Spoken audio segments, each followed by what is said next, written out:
pleased to be joined now by NFL analyst for the 33rd team, Dan Pizzuta, who's been busy getting his final predictive stories in before the season opener on Thursday night, Ravens-Chiefs. And obviously, we've got Bills-Cardinals. So, Dan, thanks for taking the time to join us. We appreciate it. I guess where we should start is with one area of the team, which is pretty interesting for the Bills all off season, and it made your list. You only listed 5 of these position groups, but in your recent write-up today on the 33rd team, you had a series on NFL's most pivotal position units entering the 2024 season, and the Bills receiving core made that list. I found it interesting that you listed them as pass catchers, so you could include Knox and Kincaid in the equation, which I think would buoy the prospects, because if it's just receivers, 4 out of those 5 guys are new. But maybe just kind of, I guess, first let us know why this position group made your list in the first place.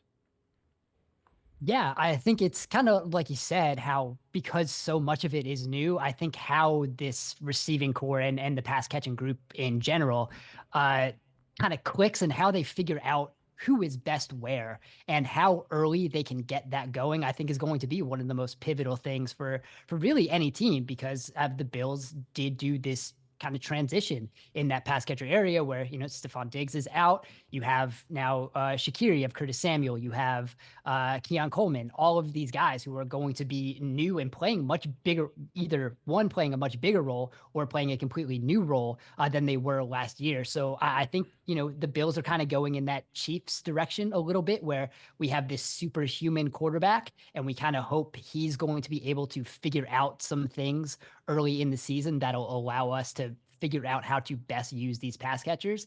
And so I think how these guys are used, because I think all 3 of those receivers kind of profile slightly better in the slot than they do outside. So I think that might be a little, there's some traffic there, and I think how you best want to use some of those guys. And I think that might go for, Dalton Kincaid too. So I think how these pass catchers really are they're able to figure out the best alignments, the best way to get the best, 5 pass catchers or 4 pass catchers and running back on the field is going to be one of the most interesting things this early part of the season for Buffalo. Dan, I have a 2-part follow to Chris's question. Do you expect the Bills to utilize 12 personnel with Dalton Kincaid and Dawson Knox on the field more than they did last year? And I know you're a big analytics guy, which I love that because I kind of lean in that direction too. What overall the last 5 to 10 years has the football analytics industry kind of told us about the usage of 12 personnel? Is it better for teams to utilize that? Do you only utilize it if you have 2 studs at the tight end spot? Or do you actually get more efficiency from that personnel grouping, even if you don't necessarily have 2 all-pro tight ends on your roster? Yeah, it's certainly been an interesting thing over these past couple years, and I do expect the Bills to use it more this year. And even when, Knox and Kincaid were both available last year, they didn't use it quite as much as you would probably think that they did. But I do expect, just kind of based on the personnel they have, that they should be using 12 a little more this year. The interesting thing about 12 personnel over the past couple years is, there was a stretch, maybe like 2018, 2019, where passing from 12 personnel was just kind of a cheat code in efficiency, because you had a lot of these tight ends that were great pass catchers, and defenses were still going base defense against some of these 12 personnel looks. So you had tight ends like a Travis Kelce or whoever, but it's someone who was a much better, basically a wide receiver playing tight end.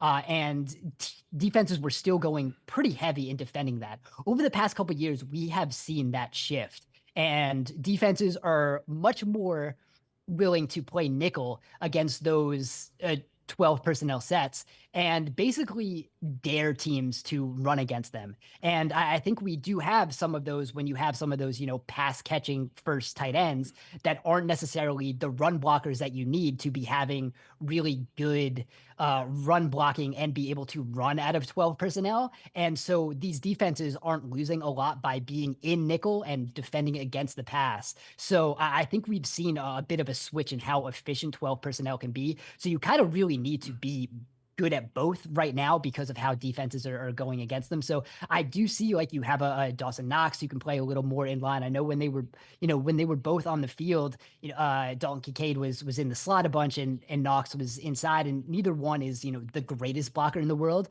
But if once we kind of saw over the second half of the season with Joe Brady, there was a bigger emphasis on the run game. So if they're able to show that they do have the physical presence to be able to run the ball out of those looks, I think that is going to be a leg up, because I think defenses are still going to want to play them in nickel because of how dangerous, a Kincaid can be catching the ball.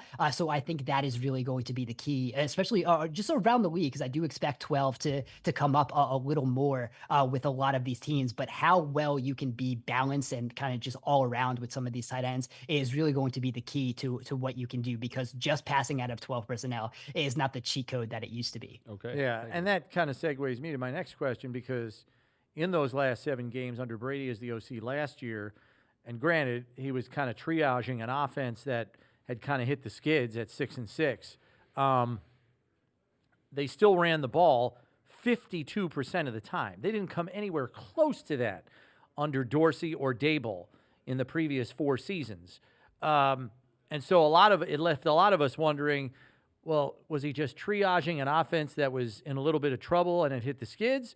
Or is this what we're going to be looking at going forward? And now, seeing this receiving core with 4 new members in the receiver position, I'm kind of the belief that we are going to see maybe a 52% run team, at least at the outset of the season, while that passing game gets its timing down and its legs underneath them. Is that reasonable to expect, you think? Yeah, I think so. And I think it's something the Bills have kind of wanted to do for a while. I think every year for the past, 3 or 4 years, we've kind of had Buffalo come into, we need to, get better run blocking out of this offensive line. It was always a pretty good pass blocking unit. The run blocking left a lot to be desired. And I think they kind of started to figure out is some of the run schemes that would fit this offensive line better. And I think that helped over the second half of the season with the added commitment to the run. And I think there was just a lot of things, especially in, the passing over the middle of the field too. I think there was just a lot of more sense of a ball control kind of offense that they were able to do in the second half of last season that I do think will carry over, because it's going to be able to run the ball. I think James Cook is going to be really good there. I'm a big fan of Ray Davis and some of the things that they can do with all of those backs that they do have. And then you kind of look at what they're going to be able to do in the middle of the field passing wise. So I think we are going to see a very similar philosophy to what we saw in the second half of the season kind of carry over to what we'll see, at least, like you said, in the first half of 2024. One last question before we get to your next article, and it's kind of staying on the analytics angle because I'm so interested in this. You mentioned 2018, 2019, the 12 personnel throwing out of it, that was kind of like a quote-unquote cheat code. Is there anything now, just whether it be personnel groups or ideologies on the offensive side that are kind of, that you're going into this season thinking, hey, let's say, for example, if a team uses more first down passing in neutral situations, like what cheat code do you think, if any, are out there for maybe a team that has been very advanced with the analytics over the last 4 or 5 years that the Bills could maybe take to their advantage this season? Yeah, I think there's still just those types of things, like you said, like, passing on first down instead of running on 1st and 10 is usually just a good idea in general, no matter who you are. Probably also helps when you are a team that has Josh Allen. It is definitely going to help, especially when, scrambling is going to be in play there. And that's part of what makes, those passing plays so much better when you do have a mobile quarterback like that, is there is always kind of that outlet there that a player like Josh Allen has. So yeah, throwing on first down instead of running is usually always the better kind of, it does put you in front of the sticks more often than not, especially if you have a 1-yard run on first down, and you're sitting 2nd and 9, and that is not usually a good thing for an offense. So there are things like that, but kind of like you said, I think defenses are starting to play more aggressively and not be as, passive and reactive as they have been over the past couple of years. So I think there is a shift there where offenses are not quite as often able to dictate kind of what they've been able to do over the as they were maybe, 2020, 2019 in that time. I think defenses are starting to be more aggressive, and they're trying to really be the aggressors in a sense. So there's not really that, cheat code. Even like play action just Yeah, used to I was gonna be ask. that type of, and it still is, you're still going to get good efficiency when playing off play action, but teams are finding new ways to kind of get more dropbacks. You look at a Sean McVay or a Kyle Shanahan team, and those were like the super purveyors of play action, during their first couple seasons when they were with those teams. But now that they have, slightly better quarterback play, they're relying on more drop back passing. So there's just, I think as long as you're different and doing a lot of different things and excelling there, and you can't really, and the defenses can't key on one thing and make you one dimensional no matter what that dimension is, I think that is going to be just kind of how these offenses try to stay one step ahead of defenses. All right, Dan. So you did your over/under predictions for every team in the league this season. We'll kind of just stay focused on the AFC East in the interest of time here. First and foremost, Bills 9.5. You took the over. You also took the over for the Dolphins with the same exact line. Jets, you went under because they're at 10.5, and Patriots, you had over 4.5. Let's just start with Buffalo here. They do have the hardest schedule per DVOA, which is a bear if you look at it. Yeah. But you still go over. Tell me why. It's the quarterback, really. I mean, when you have a quarterback who's that good, it's going to go under. They're going to be 9-8. That would be really hard to fathom for an offense that I think is eventually going to click, even if it might not immediately early in the season. But again, it does help, starting with a Cardinals defense that is going to do some cool things, but does not really have the talent to hold up with some of the better offenses in the league.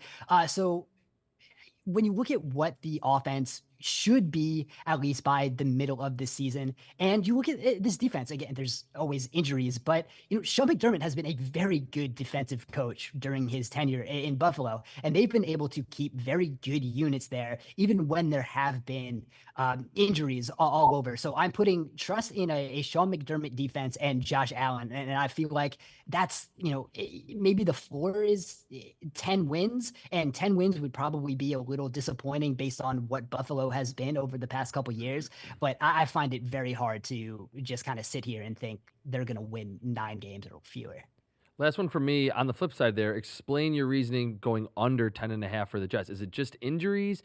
Is it that you don't think the roster is quite as good as maybe some of the other national analysts out there? The defense takes a step back. Just give your reasoning on going under on the Jets. Yeah, I mean, for them to balloon to 10.5 is kind of crazy and be the favorite in the AFC East right now. They're one of those teams where I'm just going to have to see it for a couple of weeks to really get on board here, because this is still a team, like they did bring in some guys who should be improvements over what they had last year, especially on the offensive line. But I mean, we have a 41-year-old quarterback coming off an Achilles injury. The last time we saw him play a full season, he was not good. This was not the Aaron Rodgers we remember as the back-to-back MVP winners that he did the 2 years prior to that. Mm-hmm. His final year in Green Bay was not very effective. He was openly just kind of just acting out against the offense, during dropbacks. If he didn't like the play, he was just throwing the ball away. He was in the bottom third of EPA per play from a clean pocket in that season. So I'm going to have to see this offense especially really work. And then you're asking a defense to now be a top 5 unit for the 3rd or 4th year in a row. And that's just really difficult to do. They do have a lot of good pieces right now, but the defensive line is not quite as deep as it has been. You don't have Hassan Reddick, who you were hoping was going to step in and help there. So I think there is just a lot of fragility to what the Jets are, and to say that they're going to win 11 games just off the bat, that's one of the more interesting lines that I just kind of did not get how high it's gone, because that hype has really kind of just taken on a life of its own right now. That's the New York hype machine for you. Dan, appreciate the time as always. We'll catch up with you down the line, but enjoy the start of the season. All right. Thanks. You too.